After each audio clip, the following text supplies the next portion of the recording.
ओम श्री गुरुभ्यो नमः। हरिः ओम। आत्वारथं यथोतये सुम्नाय वर्तयामसि तुविकौर्मिमृतेशहमिन्द्रशविष्ठसत्पात् तुविशुष्मतु विक्रतो शची एव विश्वायामते आपप्राथमहित्वना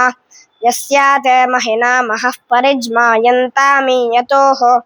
हस्तावज्रं हिरण्ययम् विश्वानारस्य वस्पतिमना आनतस्य शवासः एवैश्चचरुतेहो वैरथानाम्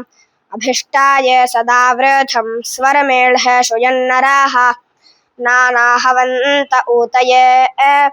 परो मात्रमृचेशममिन्द्रामुग्रं सुराधासम्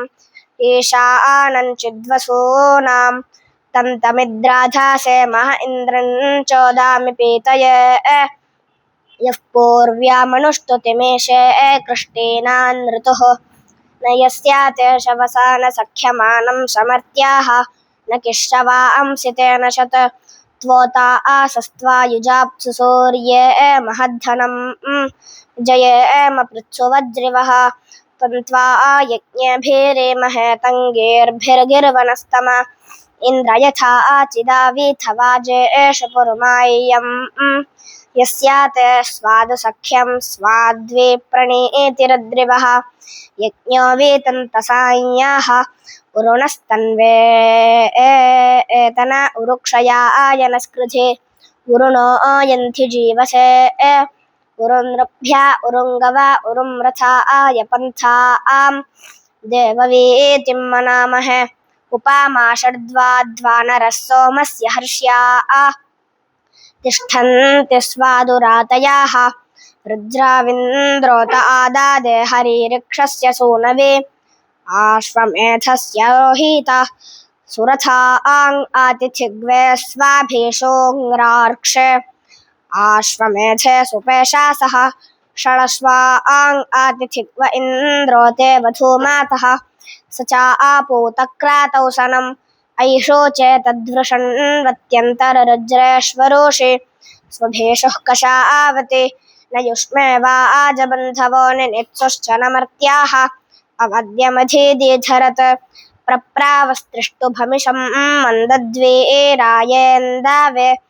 धिया वो मेधसा आतये पुरन्थ्या विवासते नदं व ओदातीनान्नदय्यो योवतीनां पतिं वो अभ्यानान्धेनो नामे शुध्यसे ता अस्य सोदादो हसः सोमं श्रेणन्ति पृष्णायः जन्मन् देवानां विशस्त्रिष्वारो ओचने दिवः अभिप्रगोपातिङ्गिरेन्द्रामर्च यथा आविद्य सोनं सत्यस्य सत्पातिम् आहराय ससृज्रे रोषे रथे बर्हिषे यत्राभिसन्नवामहे इन्द्राय गावा आशिरन्दुदुह्रे वज्रिणे मधो यत्सेमुपह्वरे विदत् उद्यद्ब्रह्मस्याविष्टपङ्ग्रहमिन्द्रश्च गन्वाहि मध्वः पीत्वा सा चैव हित्रिः सप्तसख्युः पदे अर्चात प्रार्चात प्रिया मेधासो अर्चात अर्चन्तु पुत्रका उत पुरन्न धृष्ण्वर्चत अवस्वराति गर्गारो गोधापरे स निष्वनत् पिङ्गापरे च निष्कददिन्द्राय ब्रह्मोद्यातम् आयत्पतन्त्येन्यः सुदुघा अनापस्फुरः अपस्फुरङ्गृभायत सोममिन्द्राय पातावे अपादिन्द्रो अपादग्निर्विश्वे देवा आमत्सत वरुण इति हक्षायत्तमापो अभ्यानोषत वत्सं संशिश्वारेरिव सुदेवो आसि वरुण यस्याते सप्तसिन्धावः अनुक्षरन्ति काकुदं सोर्म्यं सुशिरामेव यो व्यतिङ्ग्रफानयत्सु उपादाशुषे तक्वो नेता तदिद्वपोरुपमायो अमुच्यत अतिदोषक्र ओहत इन्द्रो विश्वा अतिद्विषाः भिनत्कनेन ओदनं पच्यमानं परो गिरा रुधको न कोमारकोधे तिष्ठन्नवं रथं सपक्षन्महिषं मृगं पित्रे मात्रे वे भुक्रतुम् आतोषो शिप्रदं पते रथं तिष्ठा हिरण्ययम् अथद्युक्षं सा चेव हि सहस्रापादमरुषं स्वस्तिगामानेहसं तङ्खे मित्थानामस्विन उपस्वराजामासते अर्थं चेदस्य सुधीतं यदेताव आवर्तयन्ति दावने अनुप्रत्नस्य उकासः प्रियमेधास एषां पूर्वामनुप्रयातिं वृत्तबर्हिषो हितप्रायस आशत यो राजा आचर्षणीनाय्यातारथेभिरध्रेगुः विश्वा आसान्तरुता पृतानानां ज्येष्ठो यो वृत्रः गृणे इन्द्रन्तं शुम्भपुरुहन्मन्नवासे यस्य द्वितावेधर्तरे हस्ताय वज्रः प्रतिधाय दर्शतो महो दिवेन सूर्याः न किष्टं कर्माणा न सद्यश्चकारा सदा वृथम् इन्द्रन्न यज्ञैर्विश्वगोर्तमृभ्वा समधृष्टं धृष्ट्वोजसम् अषाढमुग्रं प्रताना सुसासहि यस्मिन् महीरो रुद्रयाः सन्ध्येन वो जायमाने अनो न वृद्यावहा क्षामो अनो नवुः यद्यावा इन्द्रते शतं शतं भूमिरुतस्युः नत्वा वज्रिन् सहस्रं सूर्या अनु न जातमष्टरो दासि आपप्राथमहिना वृष्ण्या वृषन् विश्वा आशविष्ठशवासा अस्मान् आवमघवन् गोमातिव्रजे वज्रिन् चित्राभिरोतिभिः न सीमदेव आपदिशन् दीर्घायो भर्त्याः एतग्वाचिद्य एताशा युयोजाते हरि इन्द्रो युयोजाते तं वो महायमिन्द्रं दानाय सक्षणिं योगाधेषु य आरानेषु हव्यो वाजेष्वस्ति हव्याः उदूषुणो वसो महे मृषस्वाशूरराधासे उदूषु मह्यै माघवन्मघत्ताय उदिन्द्रश्रवासे महे त्वन्ना इन्द्रऋतयुस्त्वाणि दोनित्रंपसि मध्ये वसिष्वतुमिन्द्रं नोर्वोर्निदासं शिष्णथो हथैः अन्यौरातममा आनुषमयज्वानमदेवयुम् अवस्वः सखा आदधुवेत पर्वातः सुघ्नाय दस्युं पर्वातः त्वन्ना इन्द्रासां हस्ते शविष्ठदावने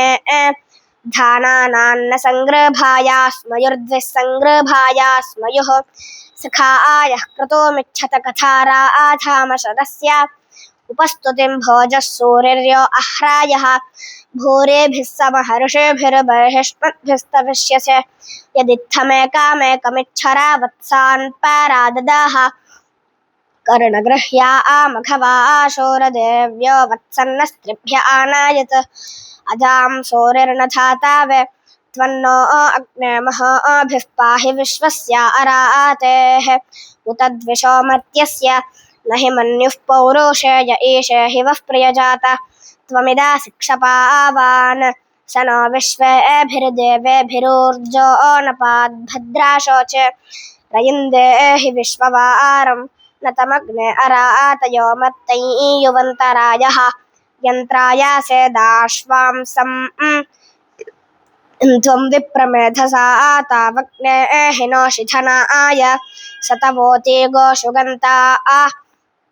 त्वं रयिं पूर्वीरमग्ने दाशुषे मर्ताय प्रणो न यवस्यो अच्छा उरुष्यानो मा परादा अघायते जातवेदः दुराध्ये मर्ताय अग्ने मा किष्टे देवस्यारातिमदेवो युयोत त्वमेष वसूनां स नो वस्व उपामास्योर्जो नपान्माहेनस्य सखे वसोधरितृभ्याः अच्छा आनश्येरशोचशङ्गिरो यन्तु दर्शतम् अच्छा यज्ञासो नमासा पुरुवसुं पुरुप्रशस्तमूतये अग्निं सोनुं सहासो जातवेदसन्दानाय वार्याणां द्वितायो भूतमृतो मर्त्यश्वाहोता मन्द्रतामोविषे अग्निं वो देवयज्ञयाग्निं प्रायत्यध्वरे अग्निन्धेषु प्राथममग्निमर्वत्यग्निं क्षैत्राय साधास अग्निरिषां सख्ये दादातु न एष यो वार्याणाम्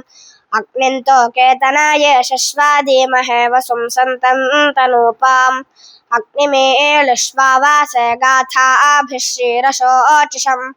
अग्निं राये पूर्वमेळः श्रुतन्नरोऽग्निं सोदीतये छर्दिः अग्निन्द्वेषो यो तवैनो गृणीमस्यग्निं शय्याश्च दातावे विश्वा आसु विक्ष्वाविते वह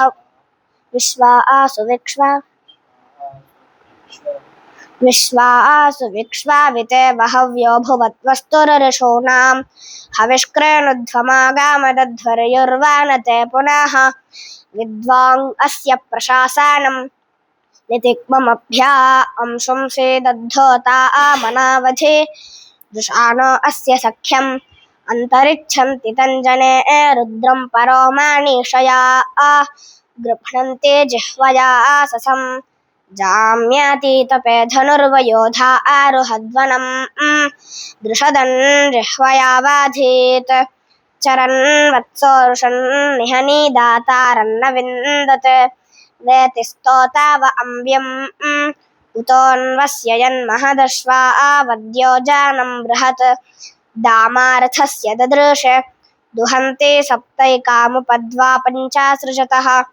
तीर्थे सिन्धोरधिस्वरे आदशभिर्विवस्वात इन्द्रः कोशामचुच्यवेत् खेदायात्रिवृता आदिवः परित्रिधातोरध्वरन् जूर्निरेति न वीयसे मध्वाहोतारो अञ्जते सिञ्चन्ति नमासावतमुच्चाचक्रं परिज्मानं नीचेन बारमक्षेतम् अभ्यारमिदद्रायो निषिक्तं पुष्कारे मधु अवतस्या विसर्जाने गाव उपा आवतावतं महे यज्ञस्यारप्सुदा उभाकर्णा हिरण्यया आसुते सिञ्चत श्रियं रोदस्योरभिश्रियं रसादाधीतवृषभं तेजानतस्वमोक्या अंसं वत्सासो न मातृभिः मिथो न सन्तजामिभिः उपस्रक्वेषु बप्सातः कृण्वते धरुणन् दिवि इन्द्रे अग्नानमस्वाहा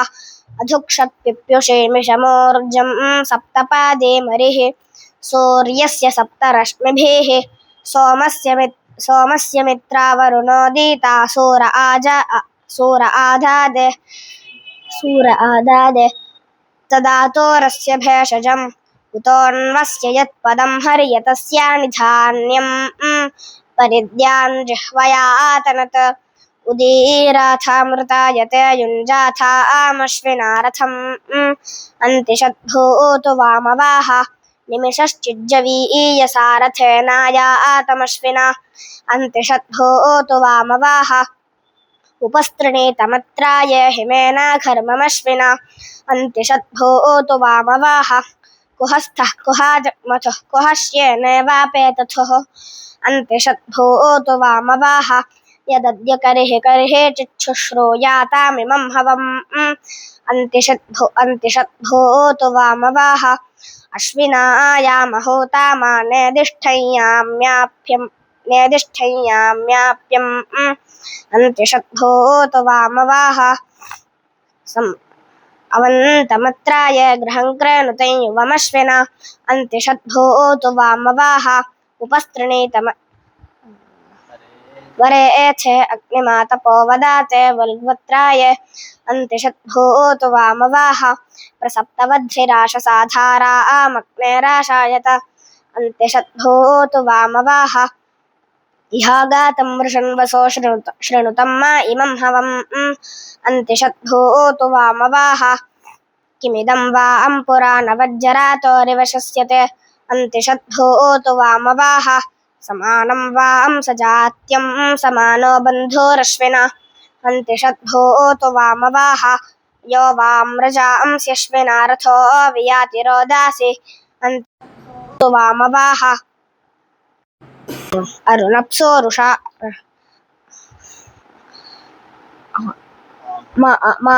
आनो गव्येभिरश्व्यैः सहस्रैरुपागच्छतम् अन्तिषद्भूतु वामवाह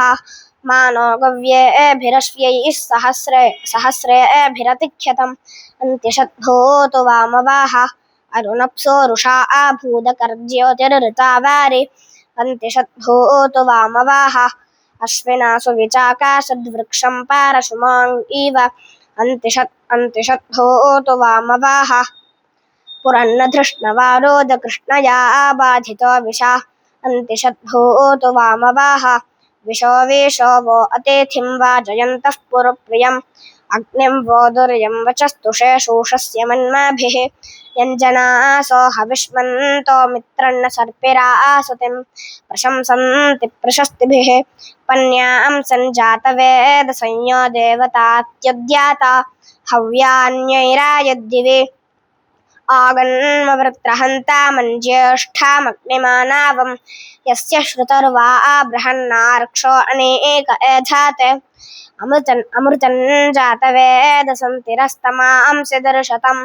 घृताः वनमेड्यं सबाधो यञ्जना इमे अग्निं हव्यभिरीळात् जुह्वानासो यतस्रोचः हीयन्ते नव्यासे मतिरग्ने अथा यस्मदा मन्द्रसुजात सुक्रतो मोरदस्मातीथे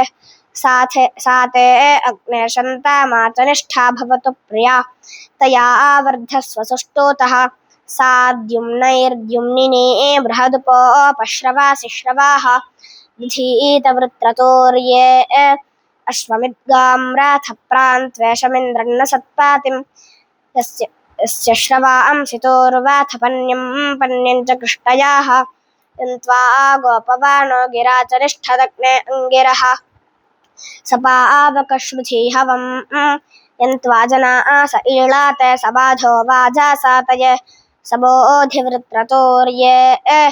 अहं होवान आर्क्षे श्रुतर्वाणिमदच्युते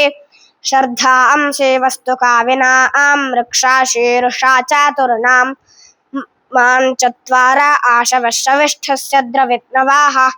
सुरथा आसो अभिप्रयो वक्षन्वयो न तुग्र्यं सत्यमित्वा महेन दिपरुष्ण्यवादे दिशं नेमा आपो अश्वदातारश्रविष्ठादस्तिमर्त्याः युक्ष्वा हि देवहूता माङ् अश्वाङ् अग्नेरथेरेव निहोता पूर्व्यः सादः उत नो देवदेवाङ् अच्छा आवोचो विदुष्टारः श्रद्विश्वावार्या कृधि त्वं हयद्याविष्ठ्यसः सस्सो न वाहुत वृता वा यज्ञियो भुवाः अयमग्निः साहस्रिणो वाजस्य शतिनस्पतेः मूर्धा कवीरायीणां तन्नेमि मृभवो यथा नामस्वसहोतिभिः नेदीयो यज्ञमङ्गिरः तस्मै नो नमभिद्यावे वाचा वेरूपनित्याय वृष्णे चोदस्वसुष्टुतिं कमुष्विदस्य सेनायाग्नेरपाकचक्षसः पनिङ्गोषस्तरामहे मानो देवानां विशः प्रस्नातेरेवोऽस्राः कृषन्नः सुरज्ञाः मानः समस्य दोढ्या अपरिद्वेषसो अंहतिः ऊर्मिर्ननावमावाधीत् नमस्ते अग्न ओजासे गृह्णन्ति देवकृष्टयाः अमयीरमित्रामर्दय कुवित्सु नो गविष्टयेऽग्ने संवेशेषो रयिं पुरोकृतिरुणस्कृति मानो अस्मिन्माहाधने परावर्भारभृत्याथ संवर्गं संरयुञ्जाय अन्यमस्मद्भिया इयमग्नेऽसि शक्तुदुच्छुना वर्धा नो अमावच्छवाः यस्याजोषन्नमस्विनः शमे मधुर्मुखस्य वा तङ्घेदग्निर्वृधावाति परस्य अधे संवतो वाराङ् अभ्यातार यत्राहमस्मितोङ् आव विद्महिते पुरा वयमग्ने पितुर्यथा वासः अधा ते सुम्नमीमहे इमन्नु मायिनं हुव इन्द्रमेषा नमोजासा मरुत्वन्तन्न वृञ्जसे अयमिन्द्रो मरुत्साखा विवृत्रस्याभिनच्छिराः वज्रेण शतपर्वणा वावृधानो मरुत्सखेन्द्रो विवृत्रमैरयत् सृजन्त् सामुद्र्या अपः अयं हयेन वा इदं स्वरमरुत्वाताजितम् इन्द्रेण सोमापीतये मरुत्वन्तमृजेषिणमोजस्वन्तं विरप्शिणम् इन्द्रं गीर्भिर्हवामहे इन्द्रं प्रत्नेन मन्माना मरुत्वन्तं हवामहे अस्य सोमस्य पीतये मरुत्वाङ् इन्द्रमेढ्वः पिबा सोमं शतक्रतो अस्मिन् यज्ञे पूरष्टुत तुभ्येदिन्द्रमरुत्वा ते सुताः सोमासो अद्रिवः हृदाहूयन्त उक्थिनाः पिबेदिन्द्रमरुत्साखा सुतं सोमं दिविष्टिशो वज्रं शिशान ओजासा उत्तिष्ठन्नोजासा सह पीत्वे शिप्रे अवेपयः सोमामिन्द्रचमो सुतम् अनुत्वा रोदासे उभे कृक्षामाणमकृपेताम् इन्द्रयद्दस्युहाभावः वाचामष्टापादे महन्नवस्रक्तिमृतस्पृशम् इन्द्रात् परे तन्वं ममे जज्ञानोऽनुशतक्रातुरविपृच्छदिति मातरम् क उग्राः केहा शृण्विरे आदिं शवस्य ब्रवीदौर्णवाभमाहेषुवम् ते पुत्रसन्तु निष्ठुराः समित्तान् वृत्रः खेदत्खे अराङ् एव खेदाय प्रवृद्धो दस्युहाभावत् एकाया प्रतिथापे वत्साकं सरांसि 30 इन्द्रः सोमस्य कानुका अभिगन्धर्वमातृणदबुध्नेषु रजस्वा इन्द्रो ब्रह्मभ्य इद्वृधे निराविद्यद्गिरिभ्य आधारयत्पक्वमोदनम् इन्द्रो बुन्दं स्वाततं शतब्रध्न इषुस्तवा सहस्रापर्ण एक इत यमिन्द्र च कृशयुजम्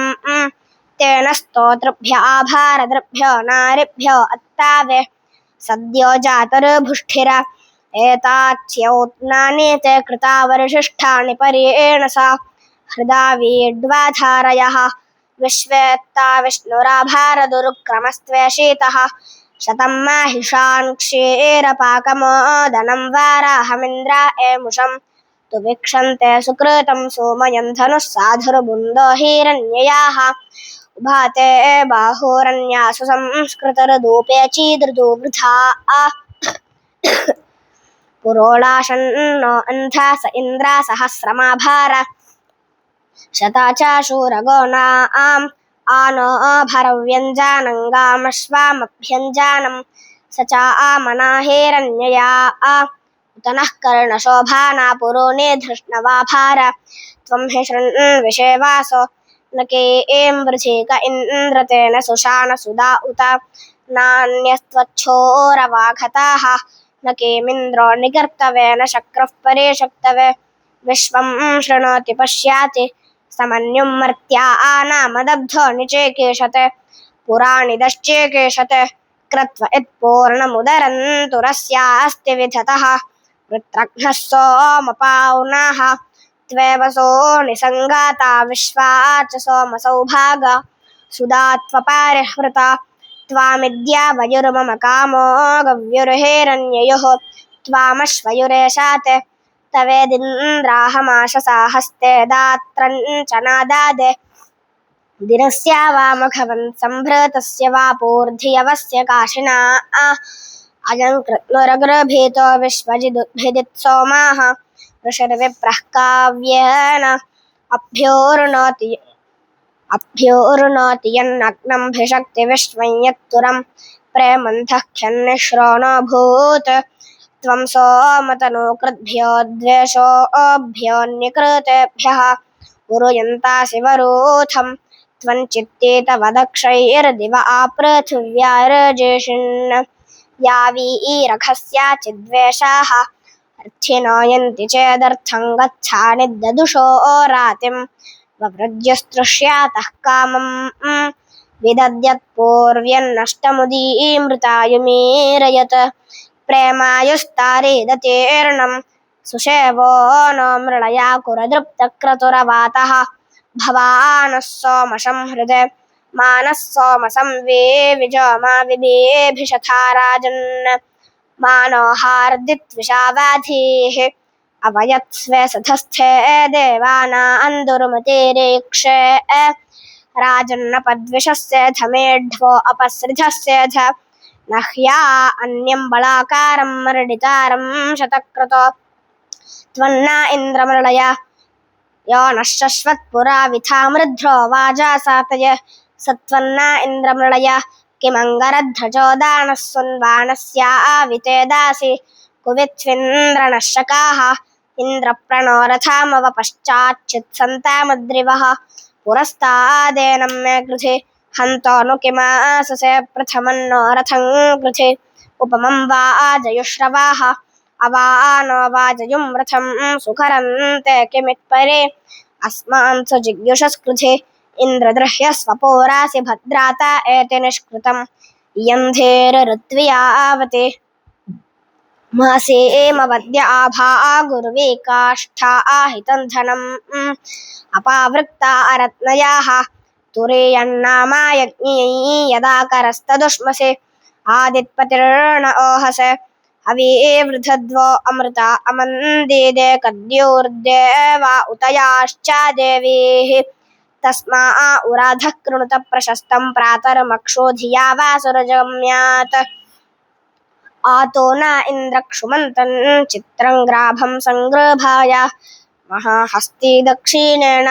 विद्महित्वा आतु विकोर्मिन्तु विदे अश्नन्तु विमाघं तु विमात्रमवोभिः न हित्वा शूरदेवानमर्ता सोदिच्छन्तं भीमन्नगां वारयन्ते